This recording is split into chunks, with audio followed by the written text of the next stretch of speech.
अंत भला तो सब भला। रोली की शादी उसके माँ बाप एक आलसी लड़के से करा देते हैं।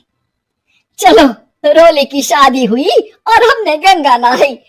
और क्या, बेटियां तो होती ही है बोझ। हाँ, पर अब क्या चिंता, उतार तो दिया बोझ तुमने, अब वो लोग समझे। ससुराल में रोली का पति कहता है, देखो, मैं कोई काम नहीं करता, ये बात तुम्हारे मम्मी पापा को बता दी थी मैंने। अब जो किराया आता है दुकान का, उसी से घर का गुजारा करना है। कभी भूल से भी कोशिश ना करना किसी चीज की डिमांड की। क्या मम्मी पापा को पता था कि आप कोई काम नहीं करते? और क्या, बड़ा अच्छे से पता था। उन लोगों को तो तुम बोझ लगती थी, बोल रहे थे कि बस शादी कर लो और कोई मतलब नहीं है। रोली को ये सुनकर बहुत गुस्सा आता है, लेकिन करती भी तो क्या, क्योंकि वो जानती थी कि उसके माता पिता ऐसे ही हैं। जैसे तैसे रोली दिन काट रही थी। रोली को एक प्यारी सी बेटी होती है। धीरे धीरे वो बड़ी होती है और उसके साथ उसकी जरूरतें भी बढ़ती जाती हैं। सुनिए जी, अब तो सिमी बड़ी हो रही है, उसका स्कूल में दाखिला कराना है। मैंने अब तक तो जैसे तैसे समय काट लिया, लेकिन मैं बच्ची की परवरिश में कोई कमी नहीं रखूंगी। अरे क्या है यार, अब तो लगता है कोई ना कोई काम ढूंढना ही पड़ेगा। अब पति रोज काम की तलाश में जाता और बिना किसी काम के वापस आ जाता। रोली समझ जाती है कि पति के अंदर अब काम करने की क्षमता नहीं है। वो बेटी को उच्च शिक्षा देने के लिए कुछ करना चाहती थी, लेकिन करती तो क्या करती। एक दिन रोली की सहेली कहती है, रोली, मेरी कोई औलाद नहीं है। अगर तू मेरी औलाद को जन्म दे तो मैं तुझे तेरे मुंह मांगे पैसे दूंगी। अरे, तेरी औलाद को मैं कैसे जन्म दे सकती हूँ? सरोगेसी से। बच्चा मेरा और वैभव का ही होगा, लेकिन कोख तेरी होगी। ये संभव है रोली? रोली कुछ सोचकर कहती है, मुझे मंजूर है, लेकिन मैं इसका 2 लाख रुपया लूंगी। अरे कोई बात नहीं, मुझे मंजूर है। रोली खुश हो जाती है कि एक बच्चा पैदा करने का उसे 2 लाख रुपया मिलेगा। वो घर आकर पति को बताती है, वो भी खुश हो जाता है। अब क्या था, डॉक्टर के पास जाकर सहेली का बच्चा रोली की कोख में पलने लगता है। मुझे 20,000 चाहिए मेरे बेटी के एडमिशन के लिए। हाँ हाँ ठीक है, मैं उसके एडमिशन से लेकर सारे खर्चे उसके अकाउंट में डाल रही हूँ। रोली की बेटी का एडमिशन हो जाता है। रोली को लगता है कि वो अब सब कुछ ठीक कर देगी। दिन और महीने आगे बढ़ते हैं। अब एक दिन, एक बात कहूँ जी, काश इस बच्चे को मैं रख पाती। मैं अब इससे काफी जुड़ गई हूँ। अरे यार, पता नहीं किसका बच्चा है, अपने पास है ना अपनी मुन्नी। हाँ, लेकिन अब मैं भी इस बच्चे से जुड़ाव फील करने लगी हूँ। लेकिन मैं ये जानती हूँ कि ये मेरा बच्चा नहीं है। दोनों की जिंदगी ठीक चल रही थी, लेकिन कहते ना कि सुख का पल ज्यादा लंबा नहीं होता। एक दिन रोली की सहेली का फोन आता है।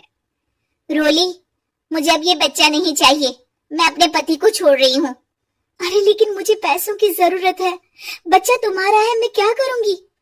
सहेली बिना कुछ बोले फोन काट देती है, फोन स्विच ऑफ कर देती है। लेकिन रोली के जीवन का तूफान यही नहीं रुकता।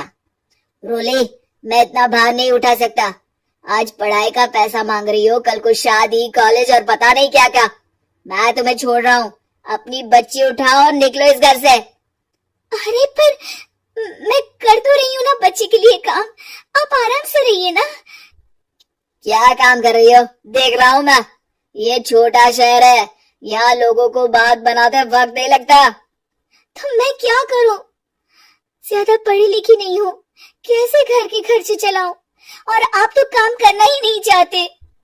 हाँ, ना चाहता हूँ और ना ही करूंगा। रोली को पति की बात पर काफी गुस्सा आ जाता है। ठीक है, अगर मेरे जीवन में संघर्ष ही लिखा है तो वही सही। इस वक्त पति होने के नाते आपको मेरा साथ देना चाहिए था, लेकिन नहीं, आपने तो इस हाल में मुझे घर से बाहर निकालने की बात कह डाली। देखो, ये सारी फालतू की बातों के लिए वक्त नहीं है मेरे पास। रोली, जिसकी कोख में किसी और का बच्चा था और साथ छोटी सी बेटी, पति का घर छोड़कर रास्ते पर आ जाती है। रोली के पास मायके के सिवा दूसरा कोई रास्ता नहीं होता। अरे रोली कैसी है? कितने दिनों के लिए आई है? हमेशा के लिए माँ। वो माँ को सारी बात बता देती है।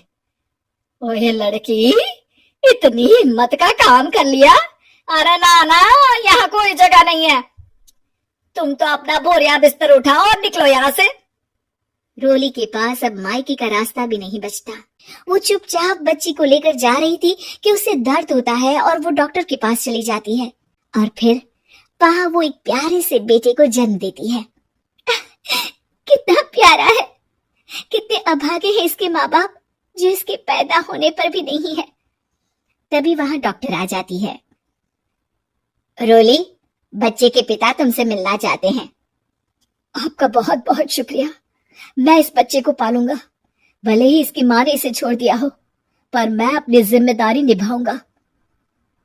तो क्या आप मुझे इसके पैदा करने के लिए जिन पैसों की बात हुई थी वो भी देंगे?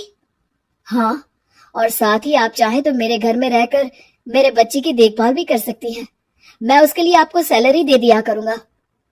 रोली को लगता है कि जैसे भगवान ने उसके लिए सुकून का रास्ता खोल दिया। वो अब मुकेश के साथ उसके घर चली जाती है, जहाँ रहकर वो उस बच्चे की देखरेख करती है।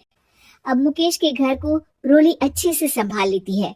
उसके लिए खाना बनाने से लेकर बच्चों की देखभाल और घर की देखरेख। धीरे धीरे मुकेश को रोली से प्यार हो जाता है। रोली, तुम्हारी बेटी और मेरा बेटा बिल्कुल भाई बहन की तरह साथ रहते हैं। हाँ, आखिर है तो एक ही कोख के बच्चे, अटैचमेंट तो होगा ही ना। रोली, तुमने घर और मुझे दोनों को संभाल लिया। ये तो मेरा काम है। आपने भी तो मुझे छत दी जिससे मैं अपनी बेटी की पढ़ाई और भविष्य के लिए पैसे जोड़ सकूं। रोली, क्या तुम मुझसे शादी करोगी? अब मैं जानता हूँ तुम्हारी भी शादी कुछ खास अच्छी नहीं रही। रोली को मुकेश की बात ठीक लगती है। वो उसे हाँ बोलने की सोच ही रही होती है कि उसके पहले पति का फोन आ जाता है। रोली, मैं बहुत परेशान हूँ। मेरा एक्सीडेंट हो गया है। मैं चाहता हूँ तुम वापस आ जाओ। रोली को पुराने पति की चिंता होने लगती है। वो सोचती है कि वो क्या कर रही थी।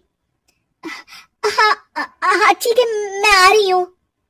हाँ रोली, आ जाओ, लेकिन बच्ची को कहीं हॉस्टल में छोड़कर आना, क्योंकि मैं नहीं चाहता कि हम लोगों के बीच फिर से वो सारी बातें हो। रोली को समझ आ जाता है कि पति आज भी सुधरा नहीं है।